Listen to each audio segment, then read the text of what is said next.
Bom dia, sejam muito bem-vindos à Igreja Red, que alegria recebê-los aqui nessa manhã. Hoje é um dia muito especial para nós como igreja, estamos encerrando essa série de mensagens chamada Deus vai adiante. Essa é uma série de mensagens baseada na vida de José do Egito, e através desse tema nós temos olhado para a vida de José, os momentos da sua vida, cada etapa, cada desafio e a maneira como José reagiu com fé, com coragem, com perseverança. E nós temos então extraído lições preciosas para as nossas vidas. Nós começamos falando sobre a traição, quando ele é rejeitado e lançado no poço, onde ele supera a amargura, ele perdoa seus irmãos. Nós falamos sobre a casa de Potifar, o lugar onde ele serviu e trabalhou com propósito, de maneira excelente.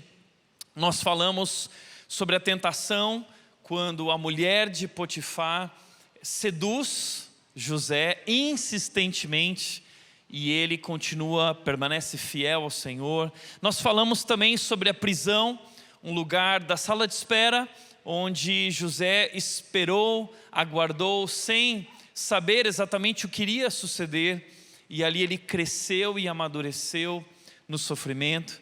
Semana passada tivemos o privilégio da presença do pastor Ebenezer Bittencourt, falando conosco sobre liderança excelente, e hoje nós encerramos a nossa série falando sobre nos planos confie na sabedoria. Hoje eu gostaria de falar com você sobre planos e sonhos de vida.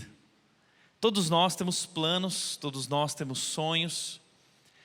E hoje eu gostaria de dizer algo importante para você que está aqui. Os planos e sonhos de Deus são maiores que os nossos, muito maiores. Eu sei que você tem um plano, você talvez tenha um sonho, mas eu quero dizer que o seu sonho ou plano, ele nada se compara aos planos e sonhos que Deus tem para a sua vida.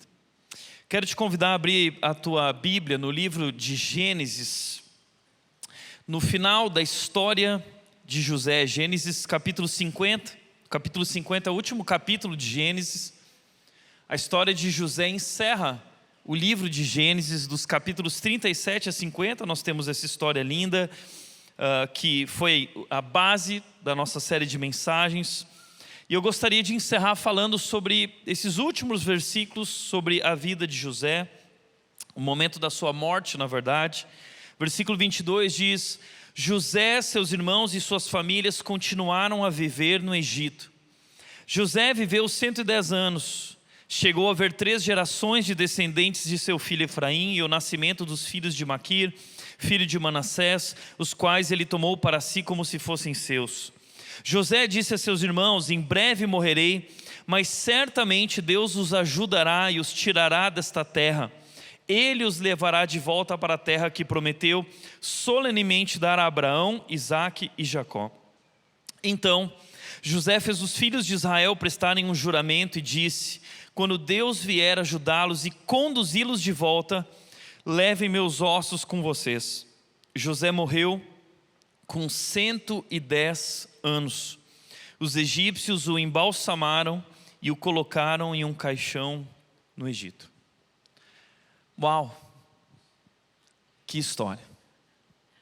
Que vida viveu José do Egito.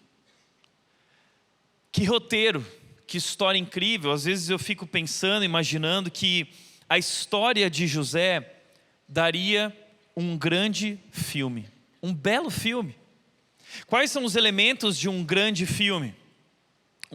Um protagonista marcante, um personagem central com quem o público se identifica, alguém comum, ordinário, que enfrenta situações extraordinárias. Há sempre um conflito real. Toda boa história ela tem tensão, injustiça, luta, dilema moral. Sem conflito não há trama. Todo grande filme também tem obstáculos e provações. O herói passa por perdas, por traições, dificuldades que moldam a sua jornada.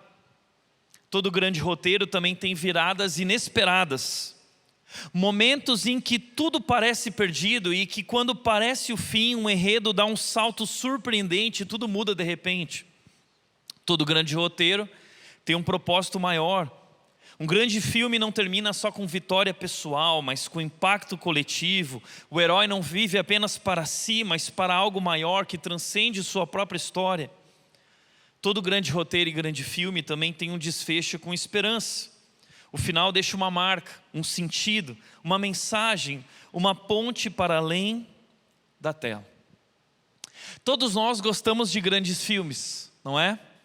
Essa semana eu vi um post sobre uma avaliação que fizeram dos maiores filmes da história, uma votação que fizeram. Quais são os maiores filmes do século?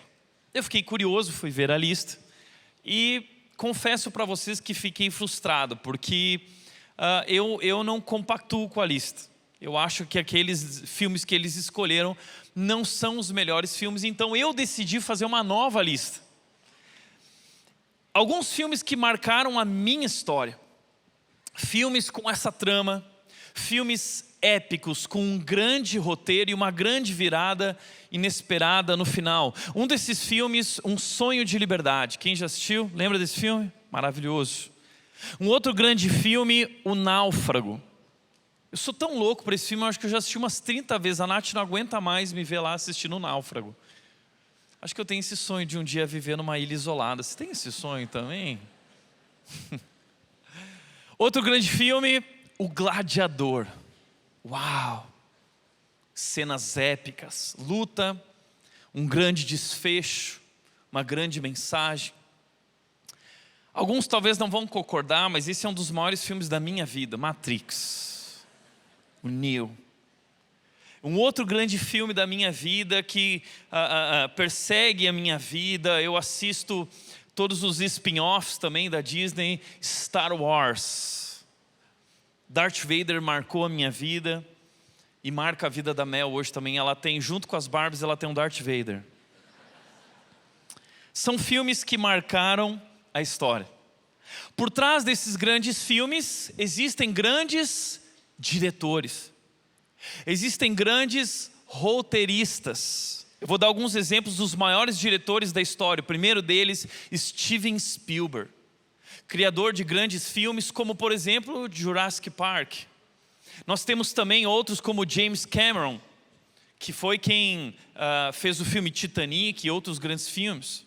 Nós temos grandes diretores como Ridley Scott. Nós temos outros grandes diretores como Quentin Tarantino, ou também como Christopher Nolan, criador de A Origem e outros filmes e roteiros também. Existem outros roteiristas, outros diretores, mas são homens que criaram e planejaram esses roteiros épicos e incríveis que marcam a nossa história e marcam a nossa vida. Todos nós amamos um bom filme. Agora, a história de José é como um desses grandes roteiros, só que ela é real. E a história de José foi escrita pelo maior diretor, o maior roteirista de todos os tempos. E assim como nos melhores filmes, a vida de José também tem cenas de suspense, drama, queda, triunfo, redenção. Assim também é com as nossas vidas. Nossas vidas também estão sendo escritas por esse grande roteirista, o mesmo roteirista que escreveu a vida de José. E hoje eu gostaria de falar com vocês sobre isso, sobre esse roteirista que está escrevendo, que tem um plano para as nossas vidas. E sabe, eu fiquei imaginando, se a vida de José se tornasse um filme de Hollywood ou um filme no catálogo do Netflix. Qual seria o título? Como se chamaria esse filme? Talvez o nome do filme seria O Homem do Egito, do sonho à redenção. Que belo filme daria, não? Ou talvez o nome do filme seria A Túnica, o filhinho de papai que se tornou governador do do Egito. Um outro possível nome cairia bem no Netflix: A Traição, do poço ao palácio. Confesso para vocês que nenhum desses talvez bombaria, mas eu acho que se fosse para o Netflix, teria que ser um pouco mais picante. Eu acho que o nome poderia ser algo do tipo assim: O Egito Selvagem, Sedução, Poder e Redenção. Aí caberia no Netflix, né? Bom, eu não sei qual o nome que nós podemos dar a esse filme, mas eu gostaria de dizer que, olhando para a história de José, eu gostaria de mostrar hoje 3 lições, 3 verdades nessa história que podem e devem transformar a maneira como nós planejamos, a maneira como nós sonhamos, a maneira como nós olhamos para as nossas vidas e para a nossa história. Esse é o grande encerramento dessa série de mensagens. Eu quero te deixar 3 lições importantes para a sua história, para os teus planos e sonhos. Em primeiro lugar, primeiro princípio bíblico, a primeira verdade bíblica que eu gostaria que você lembrasse para sempre na tua história, é que Deus escreveu o roteiro da sua vida. O Salmo 139:16 diz: Tu me viste quando eu ainda estava no ventre, cada dia de minha vida estava registrado em teu livro, cada momento foi estabelecido quando ainda nenhum deles existia. Olha que interessante, tu me viste quando eu ainda estava no ventre, cada dia da minha vida está registrado em teu livro. Muito antes de você ter nascido, Deus já tinha sonhado e planejado a tua vida. Ele não apenas planejou, Ele escreveu cada um dos nossos dias. Ele estabeleceu cada momento da nossa vida antes que qualquer coisa tivesse acontecido, antes mesmo do nosso nascimento. Você já compreendeu isso? Que a tua vida não é um acidente. Você não caiu no mundo por acaso. Você não é resultado de uma infinita coincidência, de uma explosão cósmica. Você já entendeu isso? Que você não é a evolução de uma ameba, ainda que às vezes alguns pareçam. Você foi criado com propósito, intencionalmente criado pelo Deus Criador do universo. A vida de cada pessoa aqui foi criada por esse Deus poderoso, maravilhoso, tão sublime. Nós cantamos aqui, não é? Esse Deus não apenas te criou, mas esse Deus planejou a tua vida. Esse Deus escreveu os dias da tua vida. Esse Deus, Ele registrou cada momento e estabeleceu cada momento da sua história. Isso não muda a maneira como nós olhamos para a nossa vida, porque agora há um sentido para a vida. A minha pergunta na vida não é o que eu quero fazer, ou o que eu gosto de fazer. A pergunta mais importante da vida a partir dessa perspectiva e cosmovisão é: o que Deus quer de mim? Para que eu fui criado? Leandro Carnal diz que não há um sentido para a vida, pois nós somos meros átomos perdidos no universo. Ele é um ateu. Mas a Bíblia começa dizendo: no princípio, Deus criou os céus e a terra. Isso muda tudo. E a palavra de Deus diz que esse Deus tão poderoso, tão sublime, criou a mim e a você com um propósito. E a primeira coisa que eu quero falar a respeito disso para você é que nada escapa do roteiro dele. Nada escapa do roteiro que ele escreveu. Às vezes parece, não é? Às vezes parece que a história não faz sentido. Às vezes parece que a trama não faz sentido. Não é lógico. Mas olhando para a vida de José, nós podemos perceber isso. José compreendeu isso, que Deus estava escrevendo o roteiro da sua vida, que Deus é soberano. Ele diz em Gênesis 50, a história diz: vocês pretendiam me fazer o mal, mas Deus planejou tudo para o bem. Colocou-me neste cargo para que eu pudesse salvar a vida de muitos. Então você consegue compreender isso, que nada escapa do roteiro de Deus. Deus é soberano sobre tudo. Deus tem o controle da história. O que parece injustiça, o que parece atraso, o que parece fracasso, está sob o controle de Deus.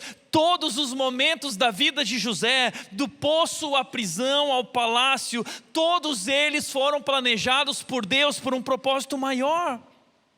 E nada escapa da mão poderosa desse Deus. Até o mal serve ao seu propósito, até a injustiça ganha propósito na caneta desse poderoso Deus. Ele mesmo disse, Romanos, o apóstolo Paulo diz, 8:28, todas as coisas cooperam para o bem. Até a injustiça, até as perdas, até os conflitos, até as dores que enfrentamos, todas as coisas cooperam para o bem, de acordo com o seu propósito.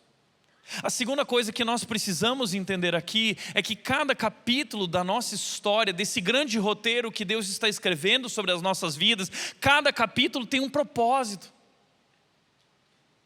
Nada foi escrito sem um propósito. Cada cena da sua vida contribui para o final que Deus já planejou, para esse propósito que Ele tem para nós. Como eu disse, o que parece erro ou fracasso, na verdade Ele está usando para moldar o seu caráter, para forjar a sua fé, para usar a sua vida para a glória dEle. Cada momento da sua vida está sob a caneta do maior roteirista. Confie nele. Veja na vida de José, talvez da sua perspectiva limitada, o livro do pastor Josué Campanhã, chamado Duras Crises, Grandes Sonhos, apresenta esse gráfico da visão limitada de José. Talvez José, olhando para a vida dele de acordo com sua perspectiva, assim como nós olhamos para as nossas lutas e desafios, tudo que ele via era uma queda. Ele começou sua história sendo odiado pelos irmãos por conta da preferência que o pai tinha por ele.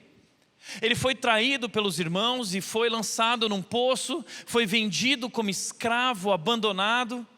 Então ele foi parar no Egito trabalhando para um homem poderoso que era Potifar, foi explorado por esse homem. Você imagina isso? José acorrentado lá no Egito, sendo vendido, esse homem passando, escolhendo escravos, e os escravos eram escolhidos, eles olhavam para os músculos e para os dentes dos escravos, porque eles iam carregar vigas e muito peso, e José começa a sua história assim, sendo explorado. Mas depois ele é humilhado pela patroa que o seduz, o engana, e ele é injustamente preso. E ali na prisão, ele é esquecido pelo copeiro, que ele revela o sonho, e ali ele fica um bom tempo. Essa é a visão de José sobre a sua vida. Ele tinha tudo para se tornar um homem amargurado. Deu tudo errado. Nada dá certo na minha vida. Não faz sentido. Mas a visão de Deus é diferente. Na visão de Deus, Deus está quebrando o orgulho do filhinho de papai. Deus está ensinando o valor dos relacionamentos, porque ninguém entende melhor de relacionamento do que alguém que perdeu sua família, alguém que foi rejeitado, alguém que aprendeu na prática a perdoar. Ele está aprendendo, Deus está formando na sua vida compaixão pela vida humana, pois ao ser escravo, ele compreende a dor de alguém que vive como escravo, que vive subjugado, que é explorado. Ele entende, ele sabe se colocar no lugar, ele tem empatia, porque um grande líder precisa se colocar no lugar do outro, precisa liderar, não para si mesmo, em benefício próprio, mas para o povo. Deus está forjando um grande líder, Deus está moldando a excelência no trabalho, a fidelidade nas pequenas coisas, quando ninguém está vendo. Deus está forjando fidelidade negociável, quando ele é seduzido, ele permanece fiel a Deus. Deus está ensinando ele a servir sem esperar nada em troca. Deus o coloca na prisão, não há holofote, não há post do Instagram, não há curtidas, não há compartilhamentos, mas ele continua servindo sem esperar nada em troca. É então que ele é preparado para governar e salvar vidas. Não faz sentido na nossa visão, mas a cada capítulo da história de José tinha um propósito. Deus queria usar a vida de José como um grande líder para abençoar nações e um povo. E a terceira coisa que você precisa entender é que o final já está garantido. Nada escapa do seu roteiro, desse grande roteirista que está escrevendo a minha história e a sua história. Assim como ele escreveu a história de José, ele escreve a nossa história. Nada escapa. Ele tem um propósito em cada capítulo. E o final já está garantido. Ah, como é maravilhoso pensar nisso. Não importa o que aconteça, no final nós temos a certeza que nosso Deus triunfará. Eu gosto muito da história daquele menino que adorava ler gibi. E uma certa noite, ele estava sem sono, e ele pegou o gibi preferido dele, do herói, do coração dele. Ele estava lendo a história. A mãe dele tinha proibido de ler aquele horário, mas ele ligou o abajur escondido e começou a ler. E ele ficou preocupado porque a trama começa e o herói dele foi preso. Os ladrões conseguiram prender o herói dele na linha do trem, e o trem vem desgovernado, com muitas pessoas dentro do trem, e é uma grande tragédia. O herói irá morrer, as pessoas irão morrer, e ele está vivendo esse momento quando de repente a mãe dele acorda e entra no quarto, e abre a porta. O que você está fazendo? Eu já disse que eu quero você dormindo, nada de ler gibi esse horário. Eu quero que você feche agora o seu gibi. Eu vou até o banheiro e quando eu voltar eu quero ver você dormindo. Então esse menino fecha o gibi. Antes de fechar o gibi, a mãe vai ao banheiro. E ele não tem tempo para ler o restante da história. Ele está preocupado. Ele está ansioso. O que vai acontecer? Então ele tem uma ideia. Ele parte para a última página do gibi. E na última página do gibi ele vê uma imagem. O herói soltou-se das correntes, parou o trem, salvou as pessoas, prendeu os ladrões e tudo ficou bem. Ele não sabia o que tinha acontecido, o que tinha sucedido, mas ele sabia que no final tudo acabaria bem. Então agora ele tinha paz, porque não importa o que aconteça, ele venceu no final. Então esse garoto dormiu em perfeita paz. Sabe, essa história tem muito a nos ensinar, porque essa é a história das nossas vidas. Nós não sabemos o que vai acontecer. Talvez hoje você está passando pelo divórcio. Talvez hoje você está passando por lutas como desemprego. Talvez hoje você tem medos, anseios na sua vida. Você não sabe o que vai acontecer no futuro. Talvez você está enfrentando dívidas e você não sabe o que vai acontecer no final. Mas eu quero que você entenda que nós temos um grande Deus, poderoso Deus, que tem o controle da história. E que se nós depositarmos nossas vidas nele e vivermos de acordo com o roteiro dele, nós temos a certeza que o bem triunfa. No longo arco da história, nós temos a certeza que no final há esperança, uma esperança viva em Cristo Jesus. Esse grande roteirista escreveu a história de nossas vidas. É por isso que eu acho tão lindo o fato de que José teve 2 filhos no Egito. Um deles se chamou Manassés. Manassés significa Deus me fez esquecer todas as minhas dificuldades. O passado ficou para trás. O outro filho de José se chamou Efraim, e ele botou o nome de Efraim, pois Efraim significa Deus me fez prosperar na terra da minha aflição. Ou seja, o passado ficou para trás e Deus me deu uma vida abundante. É isso que Cristo faz em nossas histórias, não é? Esse é o Evangelho, é isso que Cristo faz. Ele nos tirou do nosso passado, do império das trevas, e nos trouxe para o reino do Filho do seu amor, e Ele agora está escrevendo uma nova história em nossas vidas.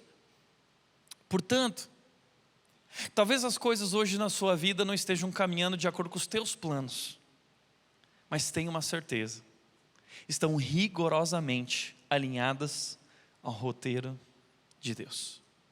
Como disse Josemar Bessa, quando meus planos são frustrados, é Deus me lembrando que o roteiro não é meu. O roteiro não é seu, o roteiro é dele. Primeira verdade, Deus escreveu o roteiro da sua vida, assim como escreveu o roteiro da vida de José, esse grande roteiro, é o mesmo roteirista. Segundo lugar, você não é o protagonista. Agora eu vou te frustrar. Você não é o protagonista desse roteiro. Olha o que diz o Romanos 12:13, é um princípio importante para nós. Com base na graça de Deus que recebi, dou a cada um de vocês a seguinte advertência: não se considerem melhores do que realmente são. Nós temos vivido um problema no cristianismo. São pessoas que acham que são o centro do universo, que são a última bolacha recheada do pacote. Essa semana eu vi um vídeo de uma moça que está num curso coach. E antes que alguém diga o seguinte, alguém esses dias comentou assim: não sei porque esse pastor tem problema com coach. Eu não tenho problema com coach, tá? Se você é coach, muito legal, eu acredito em coaches. O meu problema é com o ensino e o conteúdo de muitos coaches, que é completamente antibíblico. Como por exemplo, essa mulher levantou a mão e disse para o coach o seguinte: como eu posso deixar de ser apenas salva em Cristo e me tornar uma reinante?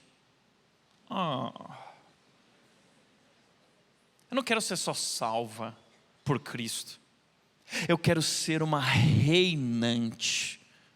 Uma reinante. Sabe, a gente vive essa síndrome do protagonista. A gente criou um evangelho que não aponta mais para Cristo, mas que aponta para nós. Isso não combina com a palavra de Deus. E sabe por que eu estou dizendo isso? Porque a história de José é exatamente sobre isso. Talvez você já ouviu a história de José e o pastor vai lá na frente. Seria maravilhoso se eu pudesse fazer isso, chegar aqui e falar assim: gente, assim como José teve um sonho e cumpriu na vida de José o sonho dele, Deus vai cumprir os sonhos da tua vida. Aí todo mundo ia chorar, não ia ser maravilhoso? Você ia se arrepiar, ia chorar, a gente ia cantar aqui, ia ser maravilhoso. Esse pastor é demais. Mas se eu falasse isso para você, eu estaria mentindo. Eu sei que agrada os ouvidos, eu sei que é o que você quer ouvir, mas Deus não existe para realizar os teus sonhos. Deus não vai cumprir os teus sonhos. Ele pode até realizar, ele pode até cumprir, mas o que eu quero dizer é que não é sobre isso. Você não é o protagonista da história. O sonho de José não era sobre José. Não era sobre o futuro dele, não era sobre a fama dele, não era sobre o sucesso dele, absolutamente não era sobre ele. A história de José aponta para uma outra história. Então veja, olha que interessante o que o texto diz. José entendeu isso, no versículo 20 ele diz: colocou-me neste cargo para que eu pudesse salvar a vida de muitos. José entende, não é sobre mim, não fui eu, foi Deus quem me colocou aqui, porque Deus tem um propósito muito além de mim. Entenda isso. A primeira coisa que eu quero chamar a sua atenção é que nós somos parte de um roteiro maior. Você foi criado para fazer parte de um roteiro maior. Não é sobre você, é sobre outra coisa. E José entendeu isso. Paul Tripp, ele disse o seguinte: como um filho de Deus, a sua história é um capítulo na história dele. A Bíblia é Deus contando a história dele de forma que possamos conhecê-lo, conhecer a nós mesmos e viver de uma forma que seja consistente com o enredo dele. A minha história e a tua história é um capítulo na grande história de Deus. Assim como José, José é só um capítulo nessa história de muitos capítulos. Deixa eu te mostrar isso, Gênesis 46. Versículos 2 e 3 diz que durante a noite Deus lhe falou numa visão: Jacó, Jacó. Quem é Jacó? É o pai de José. Deus enviou José para o Egito. E agora, quando José está lá no Egito, Deus vem e fala com o pai de José: Jacó, aqui estou, respondeu Jacó. Eu sou o Deus de seu pai, disse a voz. Então Deus disse: não tenha medo de descer ao Egito, pois lá farei de sua família uma grande nação. Deus não vai falar com José. Sabe por que ele não fala com José? Porque a história não é sobre José. A história também não é sobre Jacó. A história é sobre um grande povo, uma grande família que Deus está construindo, o povo de Deus. Jacó é um instrumento, José é um instrumento, peças orquestradas de acordo com o grande propósito e sonho que Deus tem. Então, há um salmo, Salmo 105, eu quero te convidar a ler o Salmo 105 essa semana, porque ele é um salmo que revela essa soberania de Deus e compartilha a história do povo de Israel. E olha que interessante o que ele diz: ele é fiel à sua aliança, Deus é fiel para sempre à sua aliança, ao compromisso que firmou com 1000 gerações. Cada geração é um capítulo dessa história. E ele continua dizendo: é a aliança que fez com Abraão, o juramento que fez a Isaac. Ele a confirmou a Jacó por decreto, ao povo de Israel como aliança sem fim. Porque o homem, deixa eu compartilhar essa grande história para você. Você sabe que Adão e Eva pecaram, desobedeceram, optaram pela ruptura com Deus. Isso trouxe consequências cósmicas, o pecado que afetou a tudo e a todos. Nós estávamos agora então separados de Deus, pois a Bíblia diz que o salário do pecado é a morte. Então, a história terminaria de maneira trágica. Deus precisava intervir, Deus precisava nos salvar, Deus precisava nos redimir. E sabe como Deus começa essa história? Com um homem chamado Abraão. Ele diz a Abraão em Gênesis 12, ele diz: Abraão, sai da tua terra, porque eu tenho algo para fazer. Eu quero salvar o mundo, eu quero construir um povo, e é a partir desse povo que vem o nosso Salvador, que dá a vida por todos nós. E Deus revela o grande plano dele na história. Em Efésios capítulo 2 e 3, Paulo diz isso, que seu grande plano secreto se chama igreja, o meu povo. Então essa história se conecta com a nossa história. Começou lá atrás. Cada um desses homens foi chamado por Deus a esse grande plano, esse grande sonho que Deus tem. Esse é o plano de Deus. Então enviou um homem adiante deles, José, que foi vendido como escravo. Você está vendo? José é só parte da história. Ele não é a história toda, não é sobre ele, não aponta para ele, não é sobre a glória dele, é sobre a glória e a majestade, um Deus tão sublime. E a história continua dizendo: então Israel chegou ao Egito, por meio de José, Deus conseguiu levar o povo dele ao Egito. O Senhor multiplicou o seu povo até que se tornaram mais numerosos que seus opressores, 2 milhões de pessoas. Então o que Deus faz quando eles são oprimidos pelo Egito? Mas o Senhor enviou Moisés, seu servo e Arão que havia escolhido. Agora é Moisés, mas antes foi José, e antes foi Jacó, daqui a pouco será Josué. Depois de Josué serão os juízes. Nós teremos Davi, Daniel. São capítulos nessa grande história. Então entenda que o plano de Deus é para um povo e não para indivíduos. Deixa eu te falar uma coisa que agora vai te frustrar. O plano de Deus não é para CPF. O plano de Deus é para um povo. Nossas histórias foram escritas pelo grande roteirista para que sirvam a história do seu povo. A Bíblia chama o povo de Deus de a noiva de Cristo, a igreja. Ele deu a vida pela noiva. Nós somos parte desse povo. Entenda isso, como disse o Bibo no seu livro, Como Ser um Cristão Inútil, se tornar um cristão inútil. Para ser povo de Deus, você não precisa ter nascido em Israel, você precisa ter nascido em Cristo. Se você nasceu em Cristo, se você tomou uma decisão de se render a Jesus Cristo como seu Senhor e Salvador, porque Cristo é aquele que veio para nos resgatar. Ele nos resgatou, Ele nos tirou do império das trevas, Ele nos livrou do poder e das consequências do pecado e da morte. Agora nós temos uma vida abundante em Cristo. O Egito, essa abundância do Egito, desse povo de Abraão, de Isaac e Jacó, que vão para o Egito viver abundância lá no Egito, representa a vida que agora nós temos. Depois o Egito vai se transformar também em uma referência de pecado, liberdade para eles irem para a terra de Canaã, porque a terra de Canaã é a terra prometida. A nossa terra de Canaã é Cristo Jesus. Nós estamos caminhando para a eternidade para viver em torno de Cristo Jesus. Você entende? Essa é a grande história da redenção. Deus tem um plano para um povo, não para indivíduos. Então, desculpa te frustrar, mas Deus não tem uma missão para a sua vida. Deus te tem para a sua missão. Deus não tem um plano para a sua vida. Deus tem a sua vida para o plano dele. Muda o foco. É sobre isso. Enquanto nós vivemos para Deus nessa grande missão, Deus está presente em cada detalhe da nossa história. Em cada momento, Deus está presente. O texto de Gênesis 46, versículos 13 e 4 continua dizendo: descerei com você ao Egito e o trarei de volta. Olha que Deus cuidadoso.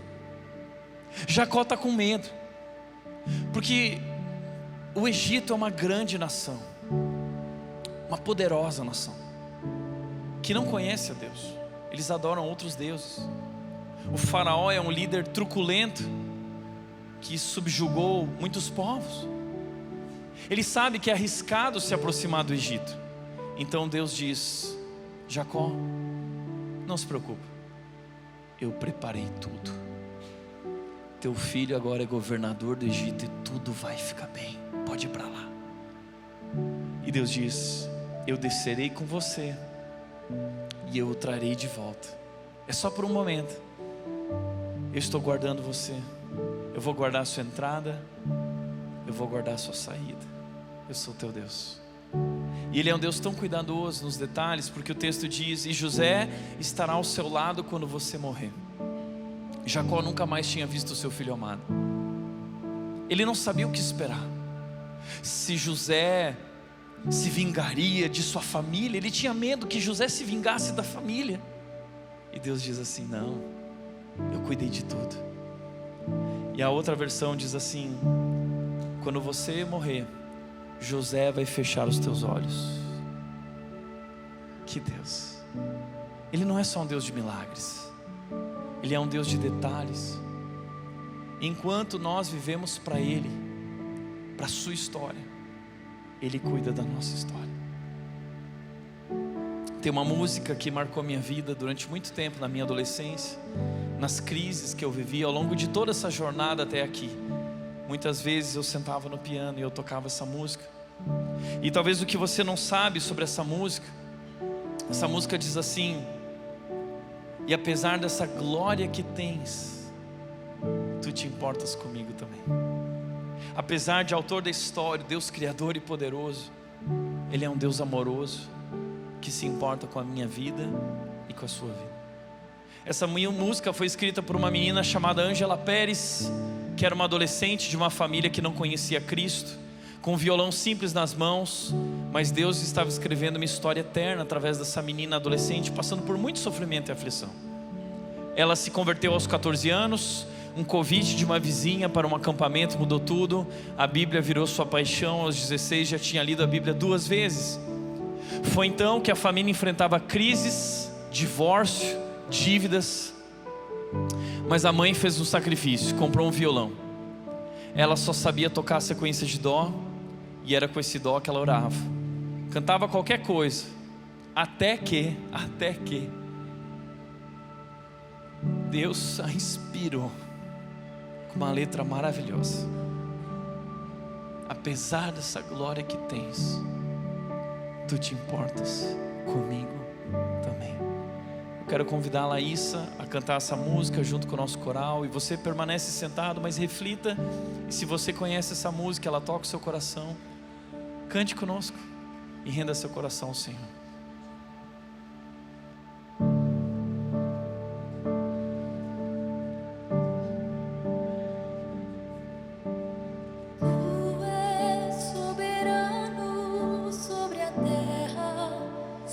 céus tu és Senhor absoluto.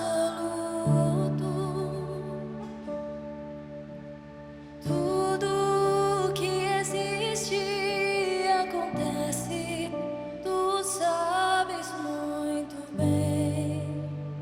Tu és tremendo. E apesar desta glória que tens, tu te importas comigo também. E esse amor tão grande eleva-me a amar-me a ti.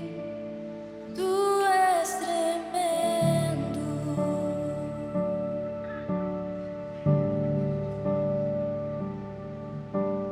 Tu és soberano sobre a terra, sobre os céus, tu és Senhor absoluto. Tudo que existe acontece, tu sabes muito bem. Tu és tremendo.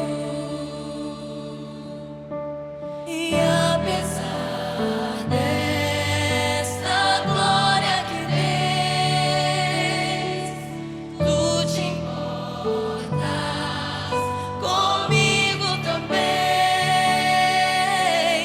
Esse amor tão grande eleva-me a amar-me a ti.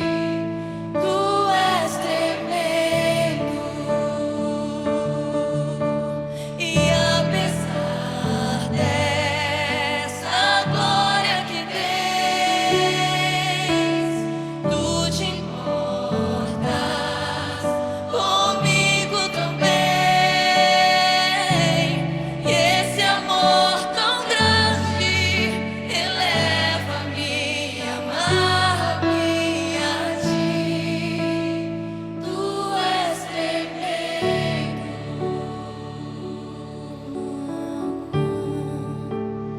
Tu és tremendo.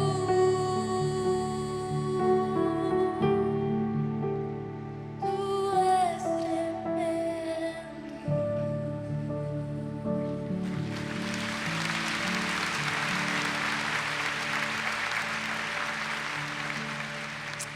Que Deus maravilhoso, não?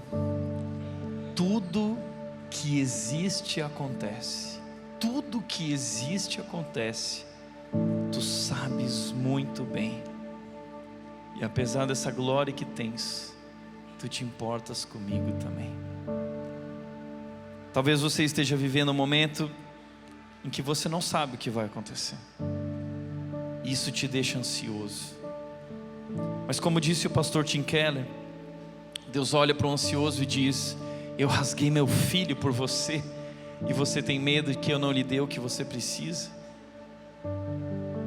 Deus está cuidando de tudo. Deus escreveu o roteiro da sua vida. Você não é o protagonista. E terceiro e último lugar, nós somos parte, fomos convocados para fazer parte da grande história da redenção. Eu e você, tão pequenos, somos chamados a fazer parte da história dele. Por isso o autor de Hebreus 12:1 diz: portanto, uma vez que estamos rodeados por tão grande nuvem de testemunhas. Que nuvem de testemunhas é essa? Hebreus capítulo 11 nos apresenta homens e mulheres como Noé, como Abraão, como Gideão, todos esses grandes homens de Deus e mulheres que dedicaram suas vidas, cada um sendo um capítulo nessa grande história que aponta para Deus. Eles serviram a Deus com tudo que tinham, com tudo que eram.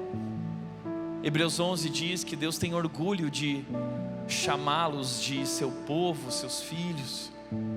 Deus orgulhoso de cada um de nós. Então o texto diz: agora que vocês viram que estamos rodeados por tão grande nuvem de testemunhas. José é uma testemunha, Jacó é uma testemunha que nos ensina, que nos encoraja, que nos inspira, nos impulsiona. Ele diz: livremo-nos de todo o peso que nos torna vagarosos. O que te torna vagaroso? O que te impede de se render completamente a Deus? O que te impede hoje de colocar a tua vida nas mãos de Deus e declarar dizendo: Deus, não os meus planos, eu quero viver os teus planos, a tua vontade, eu quero te servir, eu quero que minha vida aponte para ti.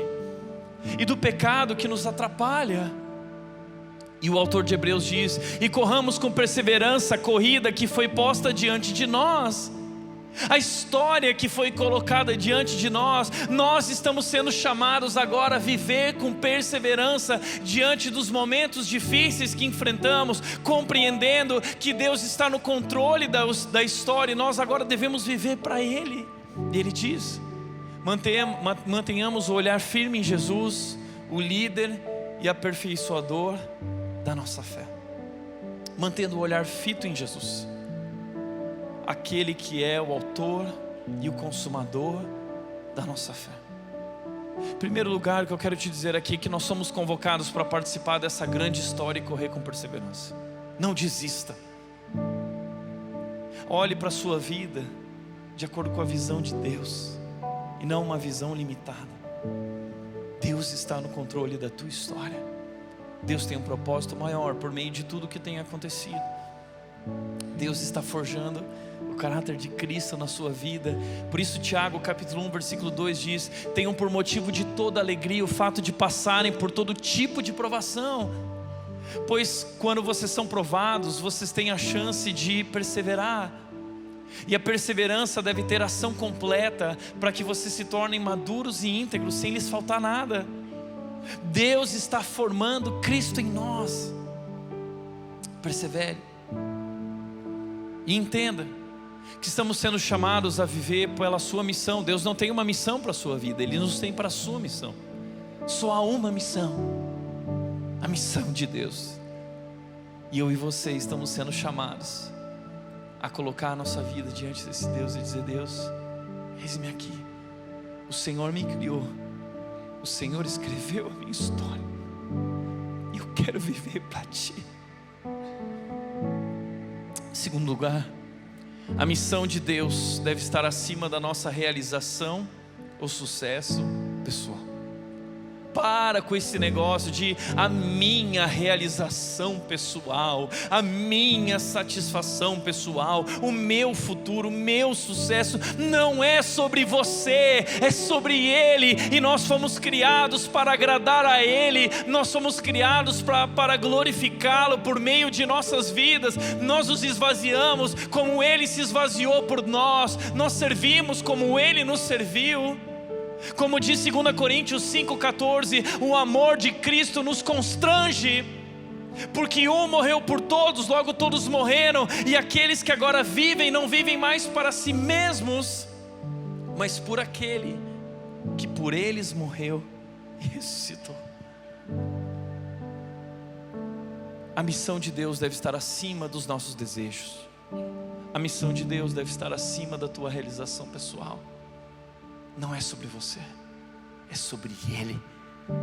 Você foi comprado com o sangue precioso de Cristo, e agora você pertence a Ele. Glorifique a Deus por meio da tua vida. Dedique e consagre tua vida a Ele. Por isso, na hora de fazer planos, aprenda a fazer essa oração que Agostinho de Hipona orava: Senhor, onde meus planos não forem os teus, destrua-os. Destrua-os. Nós devemos planejar. Provérbios 16:1 diz: o coração humano faz planos, mas a resposta certa, a confirmação vem do Senhor. Então aprenda a orar dizendo: eu tenho feito essa oração ao longo da minha história. Deus, eu tenho feito planos, mas se não forem os teus planos, destrua-os. Eu quero viver de acordo com a tua missão, os teus planos. Para refletir e praticar, Primeiro lugar, renda sua vida ao grande autor, confie no enredo que ele está escrevendo, que ele já escreveu. Segundo lugar, não viva para ser protagonista, viva para a missão dele. E terceiro e último lugar, o roteiro da vida de José apontava para Cristo. A sua vida aponta para quem? Para onde sua vida aponta? Pois a vida de José apontou para Cristo.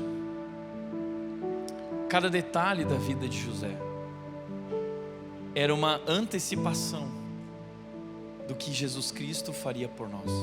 O Evangelho está sendo pregado na história de José, em cada detalhe.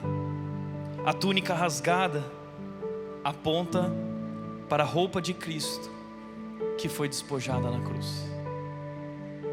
Tiraram a túnica de José, tiraram as vestes de Jesus. As moedas de prata, José foi vendido por 20 moedas, Jesus foi vendido por 30 moedas. Essas moedas lembram da traição de Judas. Assim como José foi traído pelos irmãos, Jesus foi traído por Judas. O poço nos lembra o abandono de Cristo, o abandono que Cristo suportou por nós na cruz. Deus meu, por que me abandonaste?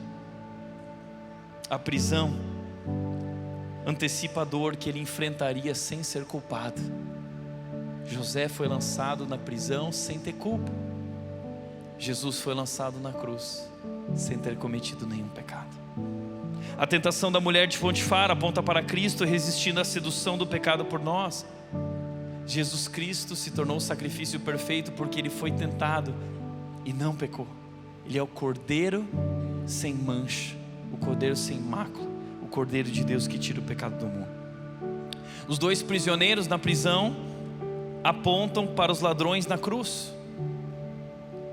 O copeiro foi perdoado, salvo, o outro morreu.